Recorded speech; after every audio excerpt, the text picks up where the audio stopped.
Start करते हैं हम इंट्रोडक्शन से। तो इंट्रोडक्शन स्टार्ट होती है एफएसए की सोर्सेज ऑफ एफएसए की, मतलब हम कहाँ से फाइनेंशियल स्टेटमेंट एनालिसिस को स्टार्ट कर सकते हैं। इनकम स्टेटमेंट से भी स्टार्ट कर सकते हैं, बैलेंस शीट से भी स्टार्ट कर सकते हैं और स्टेटमेंट ऑफ कैश फ्लो से भी स्टार्ट कर सकते हैं। ऑडिट रिपोर्ट से हमें पता चलता है कि फाइनेंशियल स्टेटमेंट्स जो हैं कंपनी की वो जेन्युइन है कि नहीं है। और भी काफ़ी चीज़ें होती हैं ऑडिट रिपोर्ट के अलावा जिससे हम कंपनी के बारे में काफ़ी पता कर सकते हैं, जैसे footnotes, proxy statements, management discussion and analysis. देखो, बैलेंस शीट में, इनकम स्टेटमेंट में और स्टेटमेंट ऑफ कैश फ्लो में आती है सारी फिगर्स जो कि नंबर्स में होती हैं, but footnotes, proxy statements, management discussion and analysis से हमें सब्जेक्टिव चीज़ें पता चलती हैं।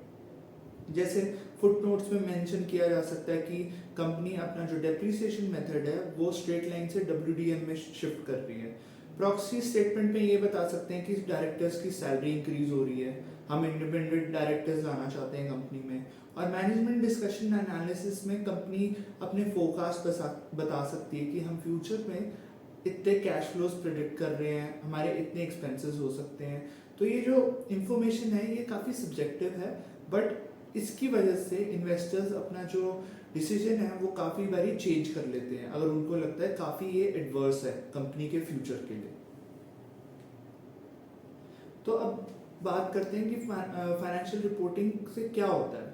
फाइनेंशियल रिपोर्टिंग से फाइनेंशियल परफॉर्मेंस दिखती है इन्वेस्टर्स, क्रेडिटर्स और अदर पार्टीज को।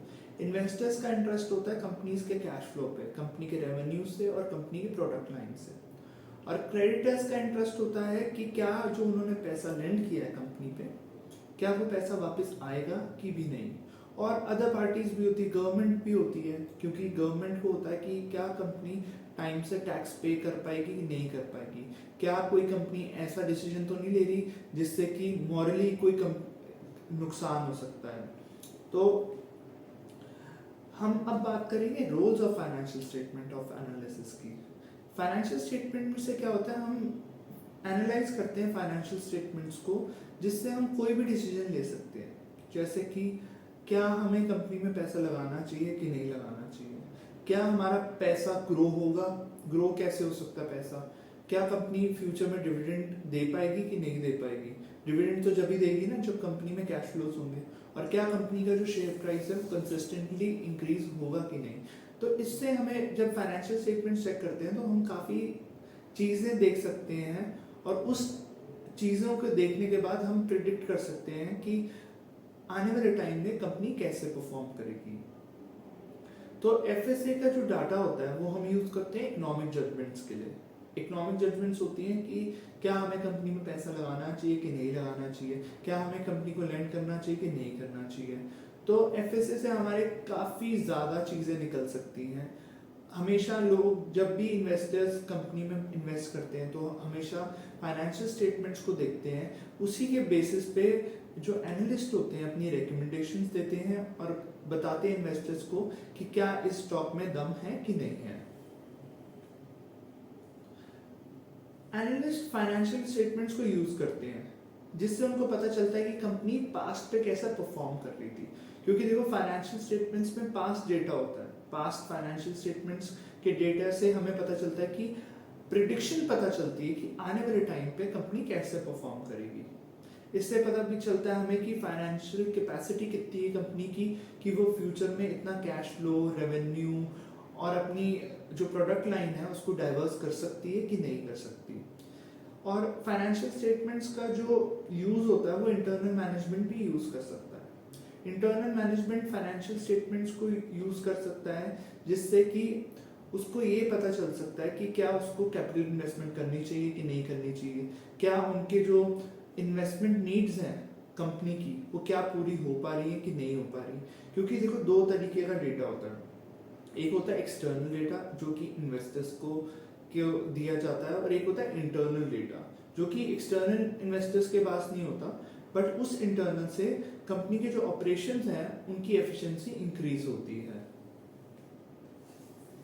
फाइनेंशियल स्टेटमेंट्स के तीन एलिमेंट्स होते हैं, एक होता है बैलेंस शीट, दूसरा होता है इनकम स्टेटमेंट और तीसरा होता है cash flow statement. Financial statement in तीन चीज़ों से बनती है, और ये तीनों चीज़ें अलग अलग पर्सपेक्टिव बताती हैं कंपनी के ऑपरेशंस के बारे में। अब बात करते हैं बैलेंस शीट की। बैलेंस शीट करती है, पोजीशन बताती है कि कंपनी की कि at a point of time company की जो एसेट्स हैं, लायबिलिटी हैं और इक्विटी वो कितनी है। इससे ये भी पता चलता है कि कंपनी कितनी फाइनेंशियली स्ट्रांग है। पहले बात करेंगे एसेट्स की। ये एसेट्स वो होते हैं जो रिसोर्सेज होते हैं कंपनी के पास, जिससे कंपनी अपने बिजनेस को एक्सपैंड करती है और जिससे अपना रेवेन्यू जनरेट करती है। एसेट्स हो सकते हैं जैसे मशीनरी, प्लांट, गुडविल, इस तरीके के एसेट्स होते हैं। एसेट्स शॉर्ट टर्म भी होते हैं और एसेट्स लॉन्ग टर्म भी होते हैं। एसेट्स जो शॉर्ट टर्म होते हैं वो 1 साल के पीरियड में हम उनको बेच सकते हैं, और जो एसेट्स लॉन्ग टर्म होते हैं जिनको हम नॉन करंट एसेट्स भी कहते हैं, जैसे लैंड एंड बिल्डिंग, ये एसेट्स वो होते हैं जिनको 1 साल से भी ज्यादा लग सकता है बेचने में। और लायबिलिटीज होती है देनदारी। देनदारी से पता चलता है कि कंपनी की कितनी ऑब्लिगेशंस है towards lenders, creditors, suppliers. Company की जितनी लायबिलिटीज ज्यादा होंगी और एसेट और इक्विटी कम होगी, उससे हमें पता चलता है कि कंपनी का जो फ्यूचर परफॉर्मेंस है वो काफी डिटेरिएट हो सकती है, और ये भी हो सकता है कि कंपनी को बैंकरप्सी फाइल करनी पड़े। काफी देखा जाता है कि जिस भी कंपनी यूएस में बैंकरप्सी फाइल करती है, उनकी जो लायबिलिटीज होती हैं वो काफी ज्यादा होती है एसेट से। इक्विटी होता है जब भी आप लायबिलिटीज को सब्ट्रैक्ट करेंगे एसेट से तो इक्विटी आती है।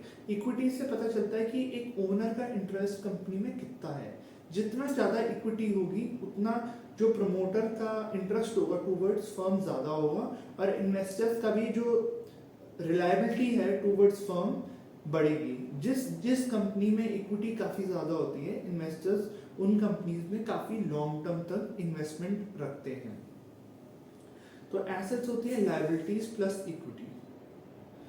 कैपिटल स्ट्रक्चर की बात करते हैं। कंपनी के अगर कैपिटल स्ट्रक्चर की बात करते हैं तो इससे पता चलता है कि क्या कंपनी अपने ऑपरेशंस उधारी लेके पूरे कर रही है जो कि लायबिलिटीज होती हैं, और क्या कंपनी अपने जो फाइनेंस है, अपना जो कैपिटल स्ट्रक्चर है वो इक्विटी से कर रही है। जिस कंपनी में इक्विटी ज्यादा होगी उनका कैपिटल स्ट्रक्चर काफी स्टेबल होगा, और जिस कंपनी की जो सोर्स ऑफ कैपिटल है वो लायबिलिटीज होंगी जैसे short term debt, long term debt, वो कंपनीज आने वाले टाइम पे काफी अनस्टेबल मानी जाती हैं। अब बात करते हैं स्टेटमेंट ऑफ कॉम्प्रिहेंसिव इनकम की। स्टेटमेंट ऑफ कॉम्प्रिहेंसिव रिपोर्ट करती है चेंजेस इन इक्विटी, बट ये कुछ ट्रांजैक्शंस होती हैं जो कॉम्प्रिहेंसिव इनकम नहीं रिपोर्ट करती। वो होती है इशूइंग स्टॉक। जैसे कंपनी स्टॉक इशू करती हैं जिससे कि डाइल्यूशन इफेक्ट होता है एग्जिस्टिंग शेयर होल्डर्स को, वो कॉम्प्रिहेंसिव इनकम में नहीं आता। कई बारी कंपनी जब कंपनीज को लगता है कि जो कंपनी का शेयर प्राइस है वो काफी अंडर वैल्यूड है, तो वो अपने स्टॉक्स को रीपर्चेज करती हैं, उसको बायबैक भी कहते हैं। तो ये ऐसी ट्रांजैक्शंस कॉम्प्रिहेंसिव इनकम में नहीं आती। जब डिविडेंड पे करती है तो स्टेटमेंट ऑफ कॉम्प्रिहेंसिव इनकम में ये पार्ट्स नहीं आते। बाकी जो भी चीजें इक्विटी को चेंज करेगी वो स्टेटमेंट ऑफ कॉम्प्रिहेंसिव में इनकम में आएगी। अब बात करते हैं इनकम स्टेटमेंट की। इनकम स्टेटमेंट फाइनेंशियल परफॉर्मेंस दिखाती है over a period of time. Balance sheet दिखाती थी point of time, but income statement बनाती है over a period of time. इसका मतलब है जो फाइनेंशियल परफॉर्मेंस होती है इनकम स्टेटमेंट से जो हमें पता चलती है वो एक बहुत लंबे पीरियड की पता चलती है, जैसे क्वार्टरली, मंथली, एनुअली। रेवेन्यू क्या होता है? Inflow from activities from operations. Business से जितना भी कैश आता है ना, हम उसको रेवेन्यूज मानते हैं, और एक्सपेंसेस मानते हैं जितना भी कैश यूज हुआ है कंपनी को गुड्स बनाने में और सर्विसेज बनाने में, वो हम एक्सपेंस मानते हैं। और जितनी भी कमाई कंपनी को उनके ऑपरेशन से नहीं मिलती उसको हम अदर इनकम में डाल देते हैं। तो नेट इनकम क्या होती है? Revenue minus expenses. Net income ये चीज बताती है कि कंपनी कितना कमा रही है और कितना खर्चा कर रही है। जितना ज्यादा नेट इनकम होगी उतने ज्यादा कंपनी के जो बिजनेस है वो काफी अच्छा ऑपरेट हो रहा होता है। अब बात करते हैं statement of change in equity की। इससे पता चलता है कि कंपनी में एक इक्विटी ओनर का इंटरेस्ट कितना है। इससे ये भी पता चल सकता है कि कितना अमाउंट का और कितने जगह से कंपनी के जो चेंज हो रहे हैं इक्विटी में वो हो रहे हैं। Sources of change in equity काफ़ी ज़्यादा हो सकते हैं। जिस जो भी चीज़ इक्विटी को अफेक्ट करती है, जैसे इक्विटी कब होगी, जब कंपनी को लॉसेस होंगे तो कंपनी क्या करेगी, अपने रिटेन्ड अर्निंग से पैसा निकालने की कोशिश करेगी या रिजर्व से पैसा निकालने की कोशिश करेगी। तो इससे जो कंपनी की इक्विटी होती है वो काफ़ी कम हो जाती है। जो कंपनीज लॉसेस दिखाती हैं उनके जो एसेट्स होते हैं वो कम हो जाते हैं, लायबिलिटीज कई बार बढ़ जाती हैं और इक्विटी कम हो जाती है। तो statement of change in equity से हमें एक अमाउंट भी पता चल जाता है कि कितने अमाउंट से हमारी इक्विटी चेंज हो रही है, और हमें ये भी पता चल जाता है किस किस कारण से हमारी इक्विटी में चेंजेस आ रहे हैं। अब बात करते हैं स्टेटमेंट ऑफ कैश फ्लो की। स्टेटमेंट ऑफ कैश फ्लो बनती है कैश बेसिस पे, और जो इनकम स्टेटमेंट्स होती हैं वो बनती है अक्रूवल बेसिस में। तो कैश फ्लो स्टेटमेंट्स में पता चलता है कितना कैश आया और कितना कैश गया। तो ये नेट कैश फ्लोज बताते हैं कि कंपनी ने कितना पैसा आया और कितना खर्च दिया। जो कैश फ्लो स्टेटमेंट्स हैं वो तीन पार्ट्स में हम डिस्ट्रीब्यूट कर सकते हैं। एक है ऑपरेटिंग कैश फ्लोज, दूसरी है इन्वेस्टिंग कैश फ्लोज और तीसरी है financing cash flows. Operating cash flows होती है जो कि हमें ऑर्डिनरी कोर्स ऑफ बिजनेस से मिलती है। जितना भी पैसा हम लेते हैं और देते हैं एक बिजनेस को गुड्स बनाने में, सर्विसेज प्रोवाइड करने में, वो ऑपरेटिंग कैश फ्लोज में जाता है। कि जैसे कि हम अगर कोई गुड्स सेल करते हैं तो वो जाता है ऑपरेटिंग कैश फ्लोज पे। बट जब हम फिक्स एसेट्स को खरीदते हैं और बेचते हैं वो कैश फ्लोज जाते हैं इन्वेस्टिंग कैश फ्लोज पे। और इन्वेस्टमेंट अगर हम कोई और कंपनी में करते हैं तो वो भी इन्वेस्टिंग कैश फ्लोज पे जाती हैं।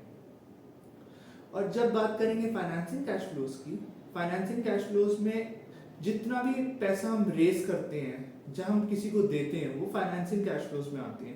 जब भी हम कोई शेयर्स इशू करेंगे, जब भी हम डिबेंचर्स इशू करेंगे, जब हम अपनी कंपनी का डेट कम करेंगे, वो भी फाइनेंसिंग कैश फ्लोज में आता है। इक्विटी सिक्योरिटीज अगर इशू करते हैं तो वो भी कैश फ्लो आता है। और अगर कंपनी कोई डिविडेंड पे करती है तो वो भी फाइनेंसिंग कैश फ्लोज पे जाता है। तो बेसिकली हमें ये पता चलता है कि कितना पैसा कौन कौन से सोर्सेज से आ रहा है, क्योंकि हर इन्वेस्टर जानना चाहता है कि कंपनी के जो ऑपरेटिंग कैश फ्लोज हैं वो कितने हैं। और इन कैश फ्लो स्टेटमेंट से हमें ये पता चलता है कि कंपनी क्या प्रॉफिटेबल है, कंपनी क्या ज्यादा उधारी तो नहीं ले रही, कंपनी क्या ऑप्टिमम कैपिटल इन्वेस्टमेंट कर रही है जिससे उसका रेवेन्यू इंक्रीज हो सकता है फ्यूचर में। तो काफ़ी चीज़ें बताती हैं operating cash flows, investing cash flows, financing cash flows, जिससे हमें पता चलता है कि कंपनी की जो फाइनेंशियल कैपेसिटी है वो कितनी है।